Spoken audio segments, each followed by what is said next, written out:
Okay, I think we are live now online. So we'll go ahead and start the presentation here. I'm David Bergstone. I'm with Preservation Foresight. And we're co-sponsoring this with several other groups, Reynolda House, Ludowici Roofer, and Baker Roofing. Got several presenters which I'll be introducing. We're covering the entire range of people involved in the project, from the owner to the manufacturer, the custom roof tiles to the installers. It's a really fascinating project, and Ludowici has lots of roofs in Winston-Salem, going from ones down in Old Salem that mimic all the historic clay tile roofs to all the newer roofs at the base of the Reynolda House and all the other Reynolda family houses that borrowed that same type of tile roof. So we're going to start the presentation today with Philip Archer. He's with he's a Betsy Maine Babcock, Deputy Director of Reynolda House and Museum of American Art. So Phil.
I realized I was still muted. Sorry about that. I'm just trying to see if it's just my end. Let's see. I said how happy I was to be silently joining our friends at Ludowici in New Lexington, Ohio, and our friends at Baker Roofing in Raleigh, and to be joining you all to talk about the biggest infrastructure project at Reynolda House in a couple of generations. So it's been said that houses of the best taste are like clothes of the best tailors. It takes their age to show us how good they are. And Reynolda has aged gracefully and stably over its 105-year history, but a growing number of clues over the past few years has led to the conclusion that a roof replacement would allow it to continue for a second century, functioning as a symbolic register of the industrial success of this region, and functioning as an impermeable treasure house for the collections within. The green roof of Reynolda is at once its most defining architectural feature, and it's also its greatest protection against the elements. Ludowici has been with Reynolda from the very beginning, creating the original tile for the roof. Catherine Smith Reynolds envisioned an idealized country estate, starting just a year after her marriage to R.J. Reynolds, to purchase farms northwest of the city, accumulating ultimately more than 1,000 acres. With profits growing from the launch of Camel cigarettes in 1913, her resources allowed her to develop a self-sufficient estate with formal gardens, a model farm, outdoor recreational facilities, villages for workers and support buildings, and an oversized bungalow to serve as the family residence. She was part of a nationwide movement that brought people and ideas back to the land, with country houses for the wealthy and progressive scientific farming methods to upgrade the conditions of rural life. Reynolda represents both of these parallel back to the land movements.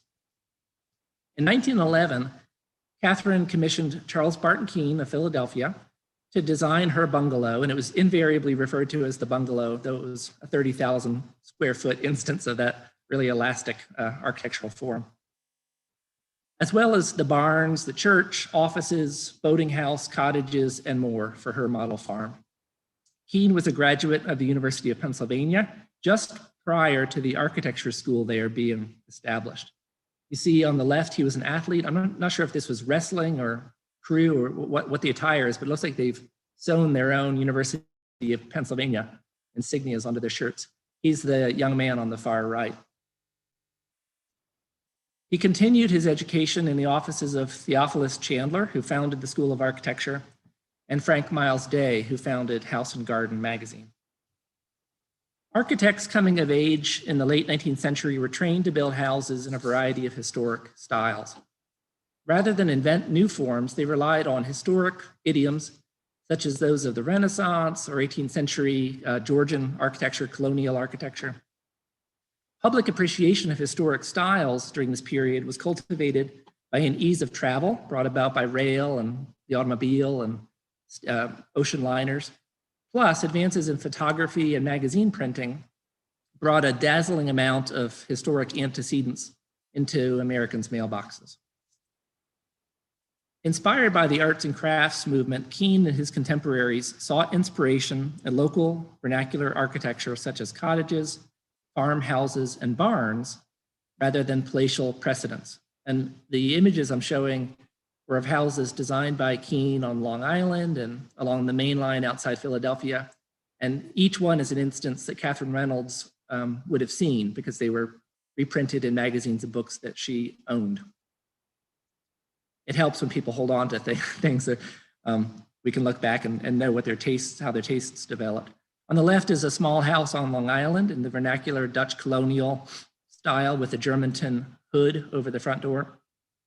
And then on the right, a Tudor revival house near Bryn Mawr with half timbering. And it was described by the author of this book, which Reynolds owned, as tastefully managing to seem a lot smaller than it was. It was built for a very successful Philadelphia banker as a gentleman's farm house.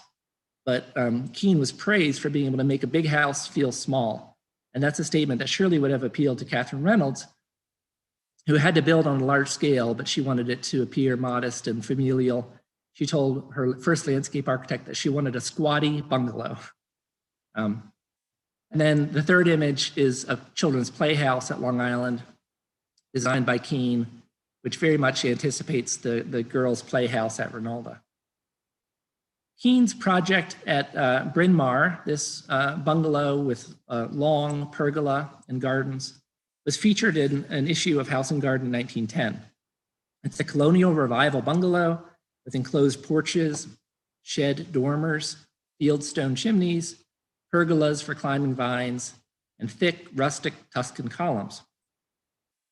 This hybrid vocabulary of building bungalows with colonial revival elements was codified by this point in Keene's practice. This is 1910. And his blueprints for Reynolda, which would start arriving just a couple of years later, would expand upon this vocabulary, follow the same general syntax, but expand it to a much larger scale. Keene also built summer houses at Saratoga, and this is a Ludowici roofed, green roofed cottage for the star tenor and composer, songwriter, Chauncey Olcott, who wrote My Wild Irish Rose and When Irish Eyes Are Smiling.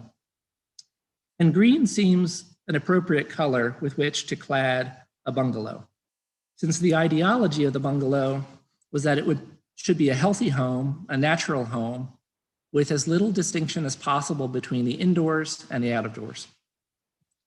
Green Ludowici field tiles gained further arts and crafts cred when Gustav Stickley used them at Craftsman Farms in New Jersey, which was a major statement of the Craftsman bungalow form. I visited last March and was amazed to see the same color and size and style of Ludowici tile at Stickley. Some cottages at Reynolda were especially tied into the Craftsman bungalow aesthetic. The superintendent's cottage was designed by local architect Willard C. Northup. It's worth noting that Keene did not design all of the buildings and the structures on the estate, which numbered more than 60. Catherine Reynolds also commissioned local architects, demonstrating that she was a client who knew her own mind well enough to match the right firm with her requirements at the time, but keeping all of the architecture unified and harmonious. harmonious with white stucco walls and green roofs. And that's the girls' playhouse in an imitation thatched roof. More historic styles that Keene designed along the Philadelphia main line. Chestnut wool no longer stands, but blowing up this image, you can see that it was Ludowici roof field tiles of the same size as Reynolda's. Reynolda would be his largest and most multifaceted commission. The barn complex, also crowned with Ludowici tile, was a visual focal point for the estate, and here it is at the top of this hill. In many ways, it was of comparable importance to the bungalow. Mark Twain, around this time, said of his Connecticut farm that he raised nothing really except scenery and sunsets. Catherine was a more serious farmer, acting as superintendent for several years of her farm and developing a number of livestock herds, a show herd of dairy cattle that were nationally prominent, and a smorgasbord of vegetables and fruits. Notably, not a single leaf of tobacco was grown at Reynolda, and in this, she was directly opposing the PR of her husband's company, who was convincing Piedmont farmers that indeed they should simply grow the cash crop of tobacco on every acre of their land. A dry barn is a happy barn, and that's one reason for placing the barn complex on such a prominence.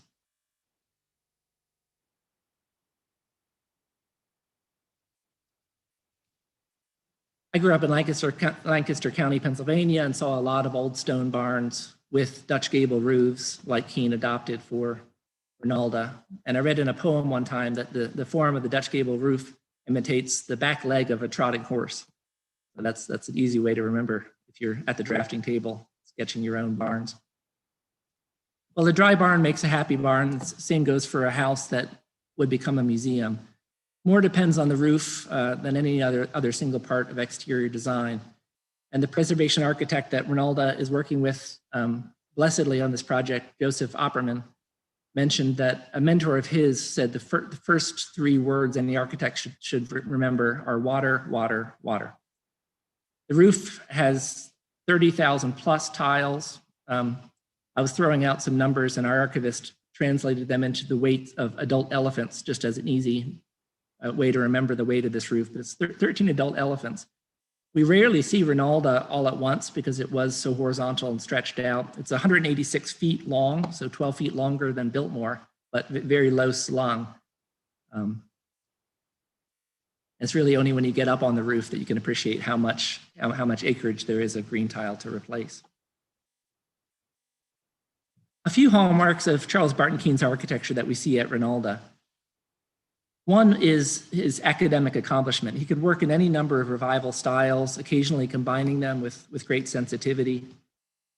He was a deeply read, deeply educated architect, knew his Palladio. So Andrea Palladio in the Italian Renaissance instructs architects that to determine the height of a roof, you should divide the breadth into 9 parts and assign 2 parts to the height of the roof. So the breadth of the central block of the house is exactly 100 feet. Divide that into 9 parts, that would be 99. 2 parts of 99 would be 22. And you see these kinds of really orthodox Palladian measurements everywhere. A second hallmark of his style is attention to detail. For the clay tile inside the house, he specified Enfield decorative tiles showing lovebirds on the left and bees, all kinds of animals that are dispersed throughout the house.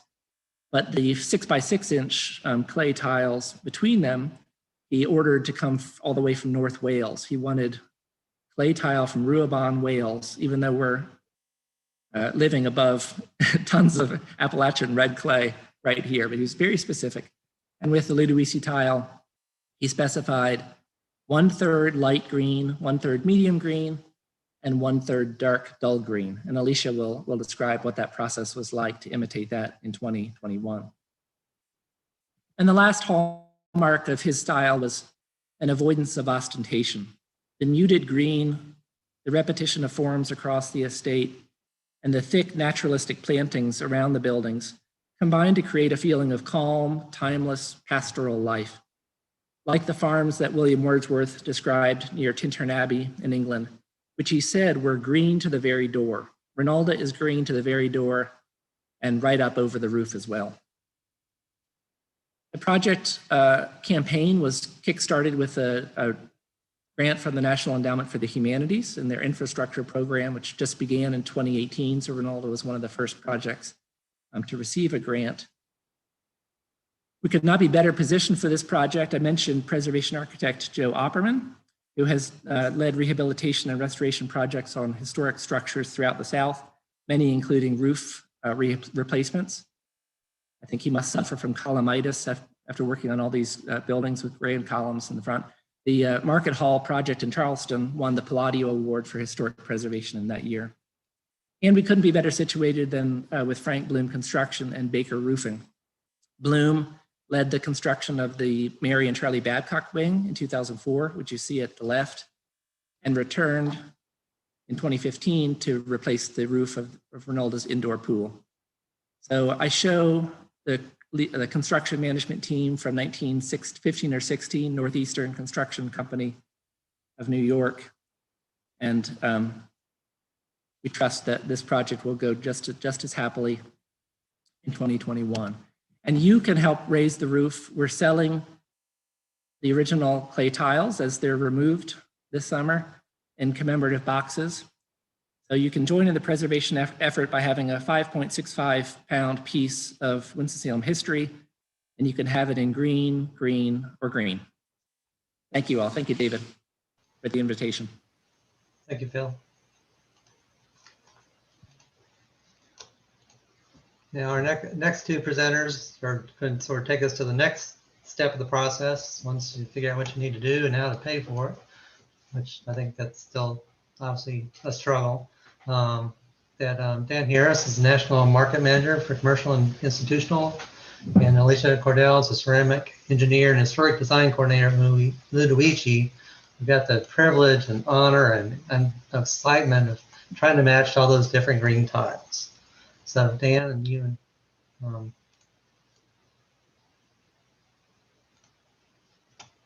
Alicia want to take over.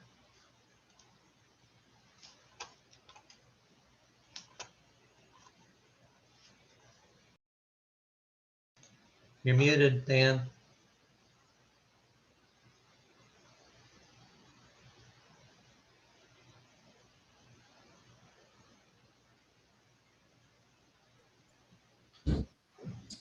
There, I think you're good to go now. Let's start it. There we go. There we go.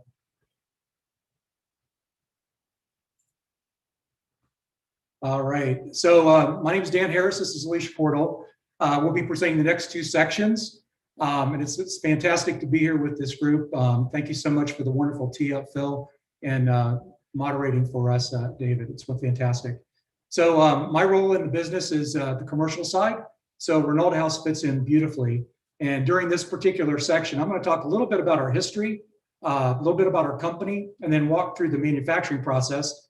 And then Alicia will jump in and start talking about color, preservation, matching, and the process that's involved there before we turn it over to Baker.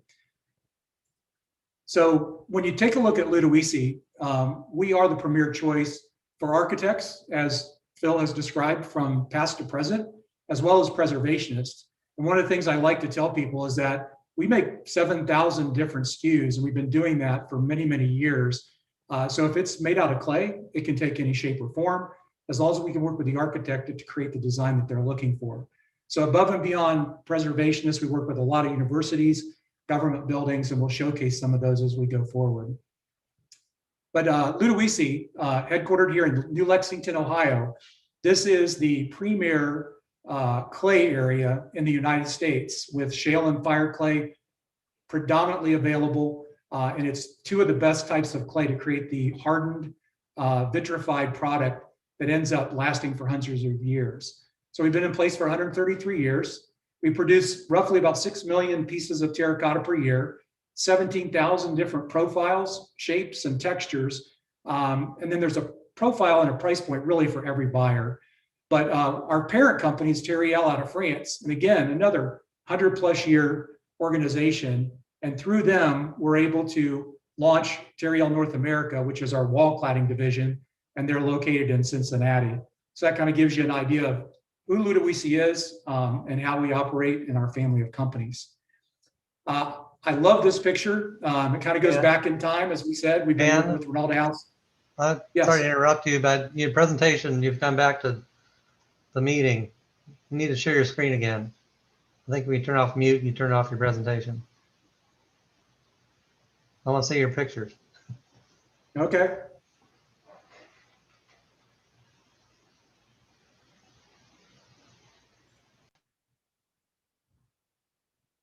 Sorry about that, fellas. All right, are you seeing our screen? No, did you share? Did you go back to share screen again? I did.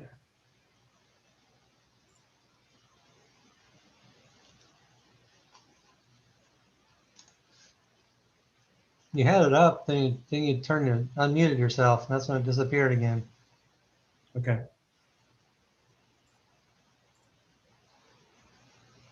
All right, one more time, we'll try it here. There you go. That's it. All right. I will back up and so this is our family of companies, as I mentioned, 133 years in business, about 6 million pieces of terracotta in a lot of different shapes and sizes. And Terriel is our parent company in Paris, France. And they've enabled us to launch Terriel North America, which is our wall cladding division, which is a leader in wall cladding division in Cincinnati. I particularly like this image for a couple of reasons. One, it shows the formation of the company in 1888, where Celadon Terracotta Company and Ludowici merged. And you can see here in Ottawa, Illinois, and Alfred, New York.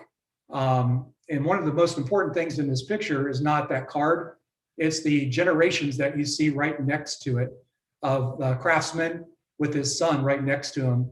And that son is probably the grandfather of somebody else that works here in New Lexington. So it's a long tradition, long legacy of many, many people that work at our factory that create this success. So like today, I think employees from Ludowici are the ones that are making the tile. They've been very innovative, forward thinking, but the product itself has been around forever. It's nothing new. 8,000 years, tile's been protecting roofs, walls, and cities. And here in this particular instance, you're seeing many of those employees, some in Chicago, or logistics person there at the factory with 1 horsepower to haul that tile around, as Phil said, elephant-sized tile. And then you're seeing the employees here stacking a tunnel kiln back in the day. And one of the most impressive images here is the women during the 1940s in the war who stepped in and took over plant operations and actually started manufacturing cookie jars, believe it or not. And that right finial piece there is an amazing piece of creativity that comes from many of the people in the organization. We had particularly 5 to 6 factories across the country. You're looking at the old New Lexington factory at the top with the smokestacks and beehive kilns, and it was a flourishing business and operation in the early 1900s. Alfred, New York on the left, Johnston Station, Georgia, which was primarily built to manufacture tile for the Panama Canal during the early 1900s. And then Chicago Heights, Illinois.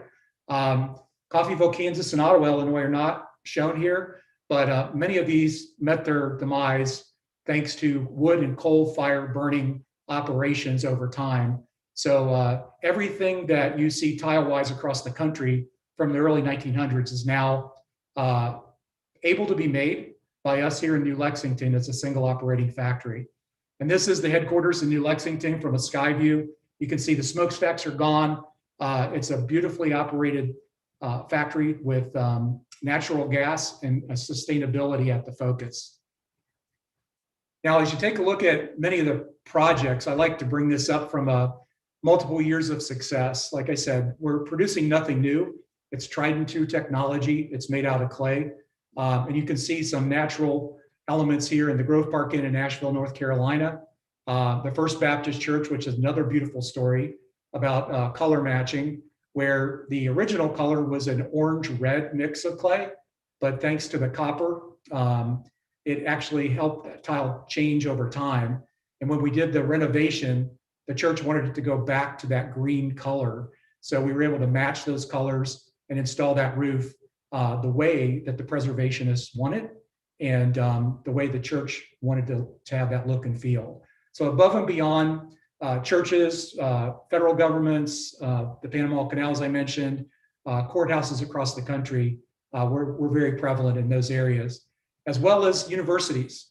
So Wake Forest and Clemson, you can see the Reynolda House there as well, High Point train station, Vanderbilt University. So our legacy continues not only on all the government buildings and churches, high schools, but also on campuses across the US.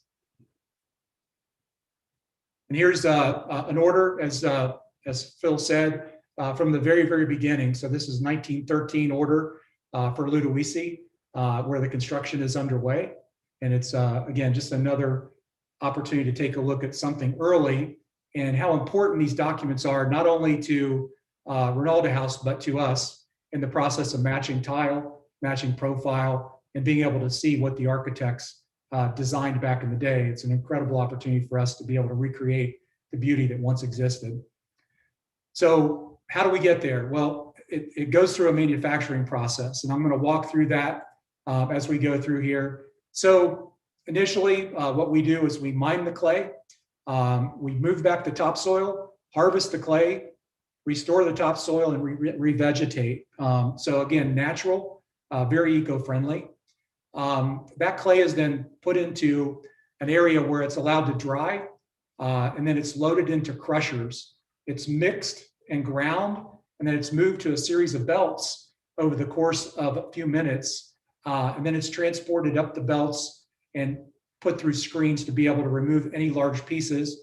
And those large pieces that remain are then reground. So it's a circular process until we get this very fine flour-like consistency that's ready to use. Now, as a part of the process, what we have to do is we actually have to have drawings made, plaster molds are created, tops and bottoms are required, and then they're pressed and placed on setters, all by hand through this process. And the key thing to remember when you're making tile, it's made with water and dirt. And over time, we've learned that you need to make those pieces about 12.5% larger, because once they dry, they'll get to the finished specified size. And we figured that out, obviously, through multiple trials and multiple years of doing this. Next, some of the defining features of the Ludowici roof are terminals, hip starters, the finials, very unique pieces that finish off a roof. And in this area, again, it's called RTS. These are men and women who are there shaping these pieces, knitting them together, and creating some of these beautiful, unique pieces that you see on roofs all around the country, including some custom pieces like the lion that you see there on the closed ridge end. And then once those things are knitted together, they're trimmed, they're smoothed out, and they're finished. And again, very hand craftsmanship related. And if you ever make it to the factory to visit, these gentlemen will let you have a chance at trying to cut, smooth, and create the tile that they create every single day. And I've tried it many times. It's very difficult. I'll tell you, I didn't get it first time, and I haven't gotten the last 5 times trying it. So it is a skill set. They're true artisans. And then once that clay has been shaped, it's all a clay red base. And then we actually work with a glaze with mineral frits that are applied to the tile. So one of the things we talk about with a lot of our clients is there's a glazing process and there's a clay red process, and Alicia will get into this in more detail. But then there's also a gloss glaze to give you this shimmer. So as we work through the process, we like to educate and inform our clients so they're making the right choices for their right building exteriors. That glazing process can happen by hand spraying to get unique patterns and misting, or it can run through our line with automated glazing that's set up to be able to lay down multiple colors to be able to create this beautiful tile when it's finished. The kiln, once the glaze goes through the kiln at 2100 degrees, it becomes permanent and non-fading. So, and that's part of the warranty of our product. We make sure that we can communicate that as well. And then once it's sprayed, or if it's natural clay, it's dried. They're loaded onto these cars and moved throughout the factory, and they're placed on individual setter trays, as you can see in the center there, on one of the kilns that we have, the 350-foot kiln. And then the cars are loaded and ready to go through the firing process. So on the larger kiln, it's about 350 feet long. It fires for 24 hours. And it's one of those things from a science perspective. It enters in at a warm temperature. It's elevated to about 350 degrees. As the doors shut, it goes up to 2100 degrees. And if you're in the factory and have a chance to see it, you can look into the kiln and see what 2100 degrees looks like. But once that kiln door closes and it makes it through the process, at the very end, you have a durable, color-fast final product, which is beautiful. So I'm going to turn it over now to Alicia on the preservation side. Hey, everyone. Okay, so really quickly, I just want to do a high-level comparison between historic tiles and the current tiles that we make. So historic tiles were definitely a lot thicker. This is to help make them a little bit stronger. Today's profiles, we've been able to engineer to be thinner and larger. The scale was always smaller to the larger sizes now. You're going to find that your historic tiles were also a bit more water absorbent. Nowadays, we're firing at a lot higher of a temperatures, which gives you that no water absorption, which means no freeze thaw effect when you have in the northern climates. And then the glazes of the historic tile are just inherently going to be very different compared to the ones that we use now. We were able to use, stuff like lead, cadmium, other chemicals that we're not allowed to use anymore. So just not only the colors were different, but also the effect that the glazes gave to the eye. Just to break that down a little bit more specifically, here's two profiles that sometimes can get confused when they're installed and look from far away. You got the T12 Spanish here on the left. That is an S tile, but it's a little bit thicker. It's more expensive to produce because you're actually interlocking, which means you have to press the tile. So that's going to be a little bit more exacting in the install as well. Whereas the Spanish is the extruded counterpart. So it's a more simple shape, which allows us to get something a lot faster, a little bit more economical, and just quicker overall in general. So now I'm going to talk a little bit about actual profile and color matching. So the steps that I like to break down when it comes to matching the profiles, the very first one is setting the expectations correctly. And this is one of those things where you can really rely on Ludowici to help you get those expectations out for everybody and on the same page. So it's important to make sure that we decide what exactly are we doing with this project. Are we trying to match specifically? Are we tying in additions, re-roofs, etc.? Historic preservations will notoriously have a lot of people involved, and it's really super important to get everybody on the same page so that we can move forward in the right direction. So the really great starting point is to determine your tile type. There's sometimes going to be part numbers, as you'll see here on the back of tiles. Really, that doesn't mean a whole lot at this point. Those are kind of archaic numbers, but they're fun anyway. Which leads me to the next one, which is you want to send your samples in. So send a sample in to Ludowici and we will identify it. We're going to give you measurements, give you an idea of what you're looking at, and hopefully give you a scope of what your project might need. We're going to measure and evaluate them. This is a really important step because sometimes that historic tile and maybe a more current standard version is the difference of a 1/4 inch in length or maybe a 1/2 inch wider. And it's really important to decide how important is that 1/4 inch and if we need to continue to go back to the historic profile or we can move forward using a more standard product. This is another great example of historic versus current runs. So over on the left is the early American versus the Americana. So the early American has that really deep groove texture there. It's made on a plaster pattern, which allows us to get that type of look compared to the Americana, which is going to be made on the faster line. So you're not going to have quite as the texture as you would get with the early American. And then same over there with the Jamestown and the Williamsburg. Jamestown has a much more grooved, intentional surface, whereas the Williamsburg's a little bit more of a lighter scratching. Texture is really, really important, mostly when it comes to a color matching level. So the texture can do a lot when it comes to darkening the color or maybe cutting the sheen of the color. And it doesn't have to be exactly the same as the historic counterpart to create the same effect that you want it to do with the color. So it's really important just to decide what is it doing and how exact do we have to be to recreate something from 10 to 40 feet away and have it look exactly the same. So then starts the color matching process. Step one is definitely just to review your entire roof and decide how many colors are you really looking at trying to match here.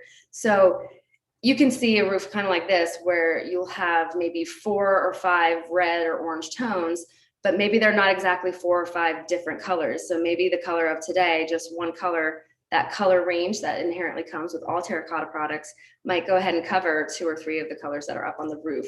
So often to even get to this point, you have to go right on to step 2, which is kind of redefine that whole expectation again.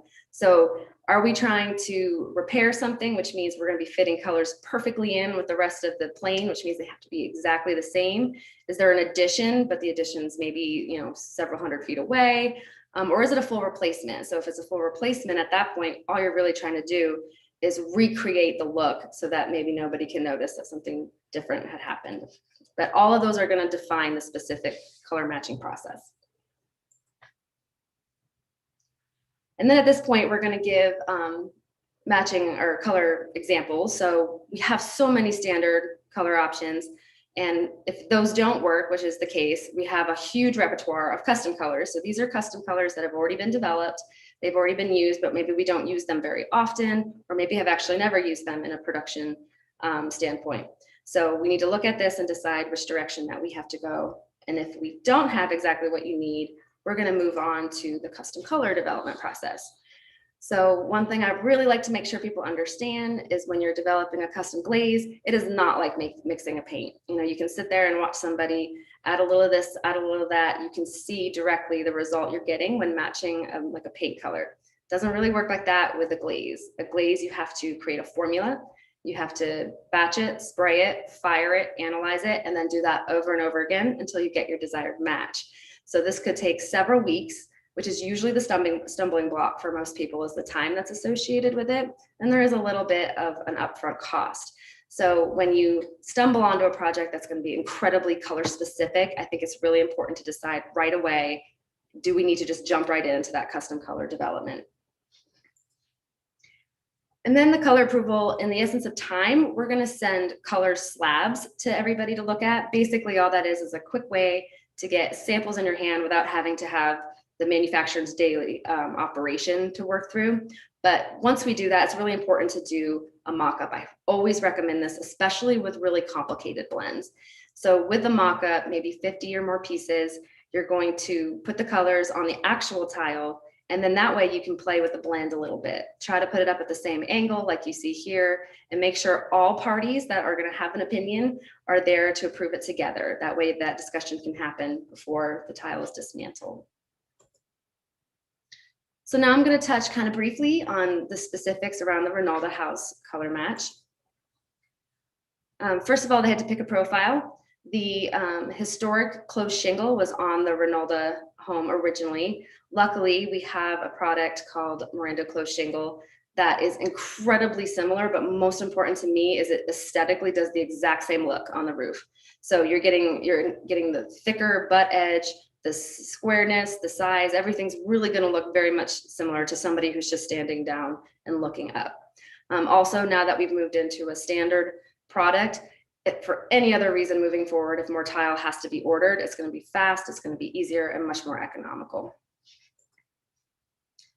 So to start the color process, we are going to send color slabs. So basically, I just sent all of our standard greens just to get it going. I was sent tiles from Reynolda House to look at, and I knew the color very, very well. I've seen it many, many times. That dull green, as was mentioned in the color card earlier. The one thing I'll say about dull green is that for every single installation that I've ever seen is always a little bit different, and there's always something unique to that specific project. So it always feels like a moving target, this blanketed term of dull green, which really does change from project to project. And most people have a varying effect of how they want to match it. It really is a to each their own type of process. So what we did, first of all, was just get everybody together and discuss how to do it. I knew that a custom color would be the like surefire way to just like, let's get it developed, except for at the time, this was pre-pandemic, we were really under a crunch time for getting something made. So what I did explain was the option of a 2-spray. So the 2-spray is when you actually put 2 different colors onto one tile together in some varying tones. The reason why I really liked this is because you might think that there's 3 different shades of green up on this roof, and there is like main tones, but there really is those 3 shades and then everything in between. So that misting application was this awesome bridge between the tonal colors. And everybody kind of understood that we weren't really going to match tile for tile for tile with this. We were going to recreate a look and we were going to recreate the feel. So since everybody was on board and kind of understood this, it was really great because I was able to send like, I think 8 options of color. And I was able to put it on an actual tile. I just swamped everybody with these samples and they just sat there and they just played with blends. And this is perfect because I could give examples, but it's so important to be at that site, feeling the feel of that specific install with the sun on it as it's changing. I even was on FaceTime a few times. That was a really fun experience. And I think at the very end of it, they decided to tone it down a little bit. So, you know, it's maybe, it was just reading a little contrasting, a little bright. So they decided to err on the tone of a little bit more of a muted color. So it ended up going really wonderful. And I'm really excited by how we were able to just work together, keep that conversation going. Everybody was so open-minded and understanding. And when you do that and you put all the right tools together, you get a really beautiful match. And I'm very excited to see it. So that's it. I am going to introduce Jason and Frank at Baker Roofing. Thank you. So our next presenters are going to be from the people who actually have to take this roof and put it back on the building.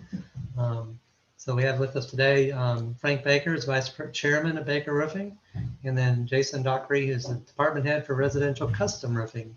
So if you guys want to go ahead and take the screen and start.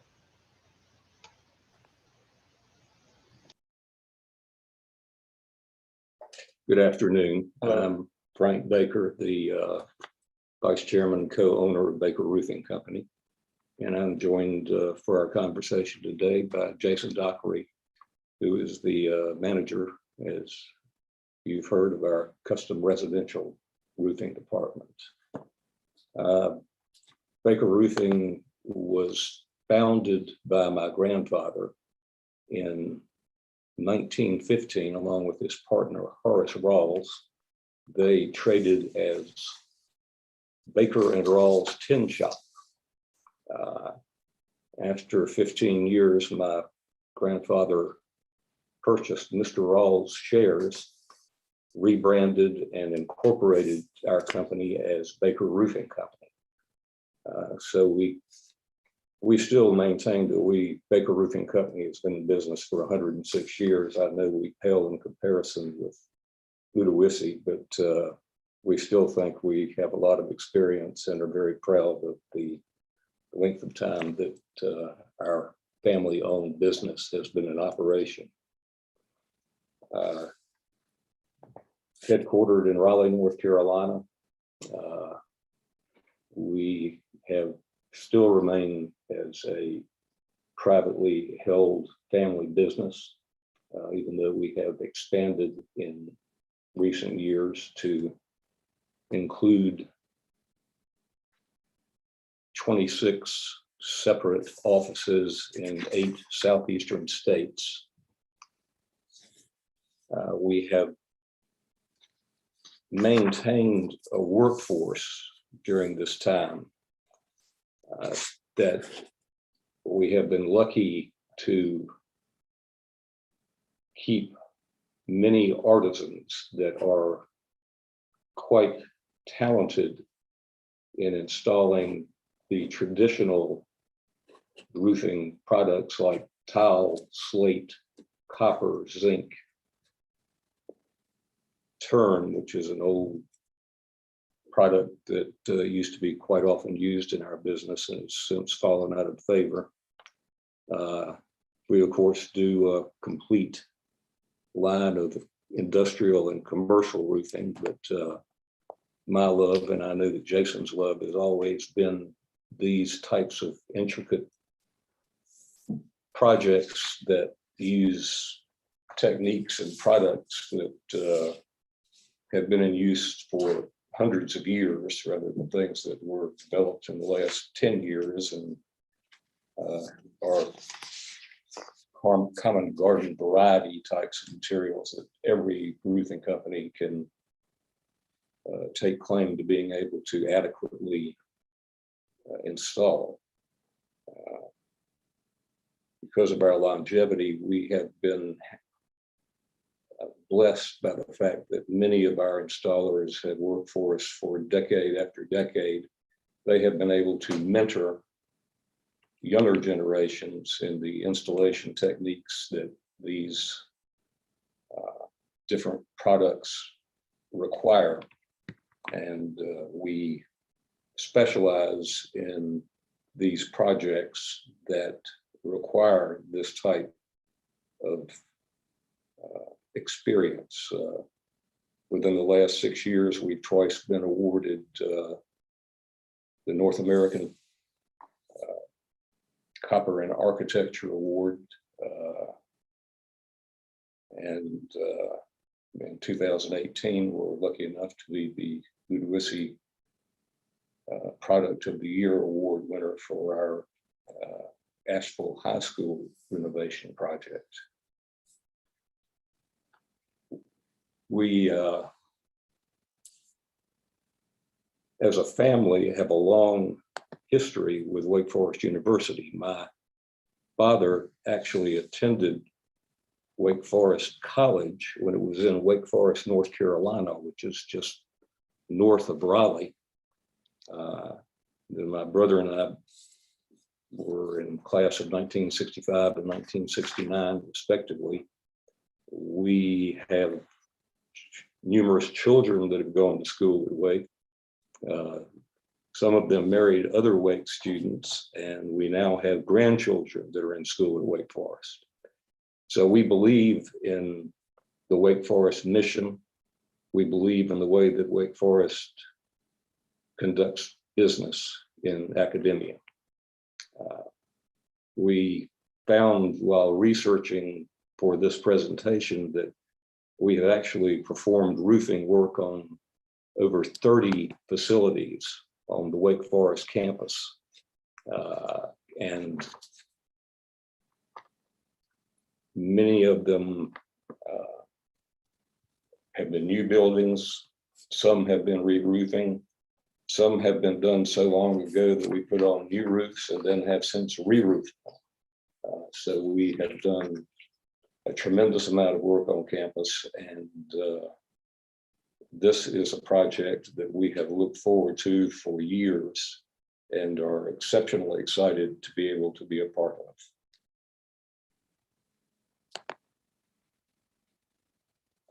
So as Frank was saying, you know, we've got a great relationship with Wake Forest University and Ludowici, and we're happy to be part of this project. It's been a long time coming. We was first asked to look at some leaks on the Reynolda project and give an assessment. It's been almost 4 years ago. And, you know, we're also happy to be part of the Ludowici's Crown Roofing program. We've actually roofed several of the buildings on their manufacturing plant in Lexington, Ohio. Really cool place. A lot of the original techniques, if you will, are still in place to this day. It's a great product. There's been many of these roofs that I've been a part of taking 100-year-old tile off, and the tile is never what's really failing. It's the accessories along with it.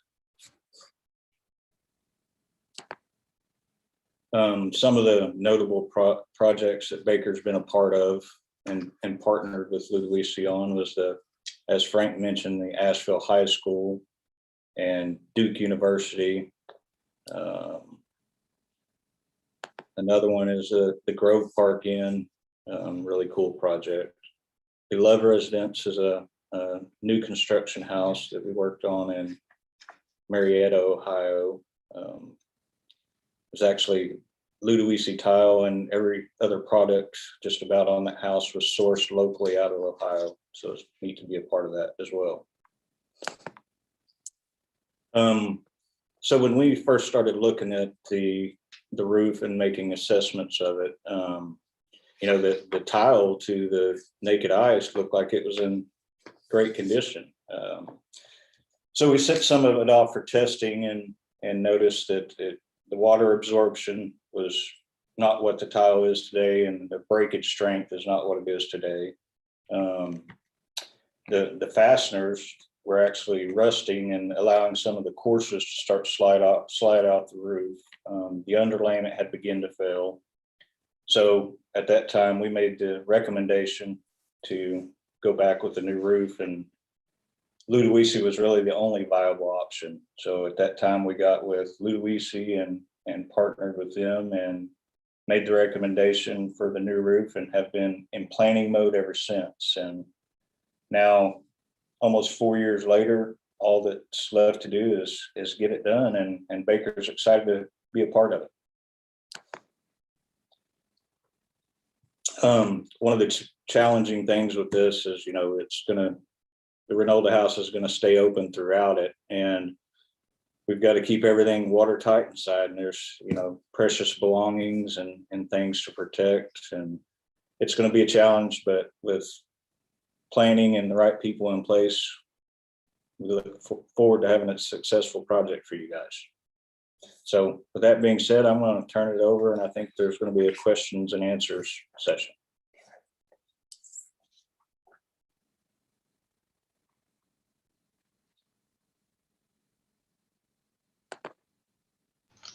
Okay. I'm looking to see if anybody's posted any questions. I want to see some comments of how interesting it's all been. But if anybody does have any questions, yeah, please post them. We'll be on for a few more minutes.